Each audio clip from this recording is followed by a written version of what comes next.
बच्चों, आज हम अपनी हिंदी पाठ्य पुस्तक क्षितिज भाग 1 के काव्यखंड पाठ 11 रसखान का अध्ययन करेंगे।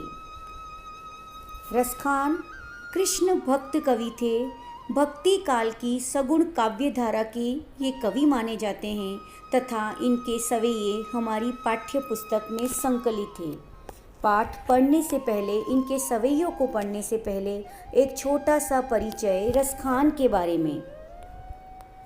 रसखान का जन्म सन 1548 में हुआ माना जाता है। उनका मूल नाम सैयद इब्राहिम था और वे दिल्ली के आसपास के रहने वाले थे। मुगल राजवंश से संबंधित एक प्रतिष्ठित पठान परिवार में इनका जन्म हुआ। मूलतः मुसलमान होते हुए भी ये जीवन भर कृष्ण की भक्ति में डूबे रहे। इनकी भगवत भक्ति को देखकर गोस्वामी विट्ठल नाथ जी ने इन्हें अपना शिष्य बना लिया। कहते हैं कि उन्हें श्रीनाथ जी के मंदिर में कृष्ण के साक्षात दर्शन हुए, तभी से वे ब्रजभूमि में रहने लगे और फिर आजीवन वहीं रहे। सन 1628 ईस्वी के आसपास इनका निधन हो गया। सुजान रसखान और प्रेम वाटिका इनकी उपलब्ध कृतियां हैं। रसखान रचनावली के नाम से उनकी रचनाओं का संग्रह मिलता है। प्रमुख कृष्ण भक्त कवि रसखान की अनुरक्ति न केवल कृष्ण के प्रति प्रकट हुई है, बल्कि कृष्ण भूमि के प्रति भी उनका अनन्य अनुराग व्यक्त हुआ है। उनके काव्य में कृष्ण की रूप माधुरी, ब्रज महिमा, राधा कृष्ण की प्रेम लीलाओं का मनोहर वर्णन मिलता है। वे अपनी प्रेम की तन्मयता, भाव विवलता और आसक्ति के उल्लास के लिए जितने प्रसिद्ध है, उतने ही अपनी भाषा की मार्मिकता, शब्द चयन तथा व्यंजक शैली के लिए भी प्रसिद्ध है। उनके यहाँ ब्रज भाषा का अत्यंत सरस और मनोरम प्रयोग मिलता है, जिसमें जरा भी शब्दों का आडंबर नहीं है। इनकी भाषा सुमधुर, सरल और सहज है, जिसमें कठिन शब्दों का प्रयोग नहीं है। प्रस्तुत पाठ में वर्णित सवैयों में कवि रसखान का ब्रजभूमि एवं कृष्ण के प्रति अनुराग प्रकट हुआ है। ब्रजभाषा का सहज एवं मनोहर रूप तथा सवैये छंद की गीतिमयता एवं लालित्य का दर्शन हमें इन सवैयों में प्राप्त होता है।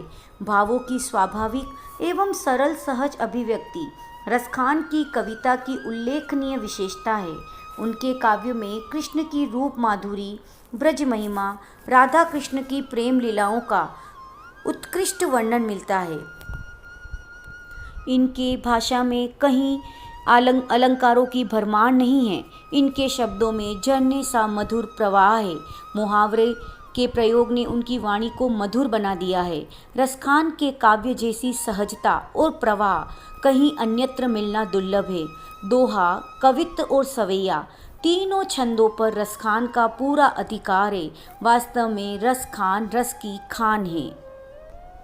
रसखान का संकलित प्रथम सवैया है। मानुस हो तो वही रसखानी, बसो ब्रिज गोकुल गांव के ग्वारन। जो पशु हो तो कहाँ बस मेरो, चरो नित नंद की धेनु मंझारन। पाहन हो तो वही गिरी को, जो कियो हरि छत्र पुरंदर धारण। जो खग हो तो बसेरो करो, मिली कालंदी कूल कदम की डारन। रसखान द्वारा रचित यह भक्तिकालीन काव्य है। इस सवैये में कवि रसखान ने कृष्ण के प्रति अपना अनन्य अनुराग अभिव्यक्त किया है। मानुस हो तो वही रसखानी, बसो ब्रिज गोकुल गांव के ग्वारन। कवि यह इच्छा प्रकट करते हैं कि वे मनुष्य रूप में पुनः जन्म ले तो गोकुल गांव के ग्वाले बनना चाहेंगे। जो पशु हो तो कहाँ बस मेरो, चरो नित नंद की धेनु मंझारन। वो कहते हैं कि यदि मैं पशु भी बनता हूँ तो इसमें मेरा कोई वश नहीं, परंतु मैं इतना चाहता हूँ कि मैं सदैव नंद की गायों के बीच चरने वाला पशु बनूं। पाहन हो तो वही गिरी को, जो कियो हरि छत्र पुरंदर धारण। आगे कवि कहते हैं कि पत्थर का रूप धारण करने पर, पाहन अर्थात पत्थर का रूप धारण करने पर वे उसी गोवर्धन पर्वत का पत्थर बनना चाहेंगे जिसे श्री कृष्ण ने ब्रज के लोगों को इंद्र के प्रकोप से बचाने के लिए छतरी की भांति उठा लिया था। आगे कवि कहते हैं, जो खग हो तो बसेरो करो, मिली कालंदी कूल कदम की डारन, कि यदि उन्हें पक्षी भी बनना पड़े, खग अर्थात पक्षी भी बनना पड़े, तो वे यमुना तट पर स्थित कदम्ब वृक्ष की शाखाओं पर निवास करना चाहेंगे, क्योंकि कृष्ण ने उनके निकट ही रास रचाया व बंसी बजाई। अर्थात कवि प्रत्येक परिस्थिति में कृष्ण का सामीप्य प्राप्त करना चाहते हैं। कृष्ण के प्रति अनन्य समर्पण भाव रसखान का यहाँ पर प्रकट होता है। ब्रज भाषा का बड़ा सरस व मनोरम प्रयोग इस सवेये छंद के अंतर्गत रसखान ने किया है। तत्सम व तद्भव शब्दों का प्रयोग काव्य को सौंदर्य प्रदान करता है तथा अनुप्रास अलंकार बसो ब्रज गोकुल गांव के ग्वारन व कालिंदी कूल कदम की डारन पंक्तियों में अनुप्रास अलंकार का सौंदर्य दिखाई देता है। धन्यवाद।